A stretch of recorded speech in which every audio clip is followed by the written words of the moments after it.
শুভ কালী পুজো সবাইকে। আজ তো কালী পুজো, তাই সকাল সকাল উঠে ছাদে গেছিলাম ফুল তুলতে। আর আজ দেখো শিউলি গাছগুলোতে কত ফুল ফুটেছে। আর মিনি সকাল সকাল ছাদে এসেই দেখো কি দুষ্টুমিটা শুরু করেছে।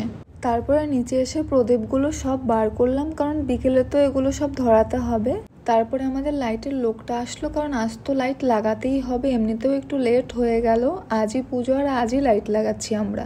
তারপরে ভাই বললো একটু রসুনগুলো ছুলে দিতে, ও আজকে ডাল ভর্তা আর লঙ্কা ভর্তা বানাচ্ছে। তো দুপুরে স্নান টান করে ভর্তা ভাত দিয়ে খেয়ে দিয়ে একটু শুতে গেলাম ঘুমোবো বলে। আর পাশে দেখো এই দুজনকে, একজন আমার কাঁথার উপরে শুয়ে আছে, একজন নিচে কি আরামসে ঘুমিয়ে আছে। তারপরে বিকেলে ঘুম থেকে উঠে একটু খিদে পেয়ে গেছিলো, এখানে তাই ডিম সিদ্ধ করে নিয়েছিলাম। তারপরে সন্ধে রেডি হয়ে নিলাম, বাজি ফাটাবো, তারপরে প্রদীপ দেব।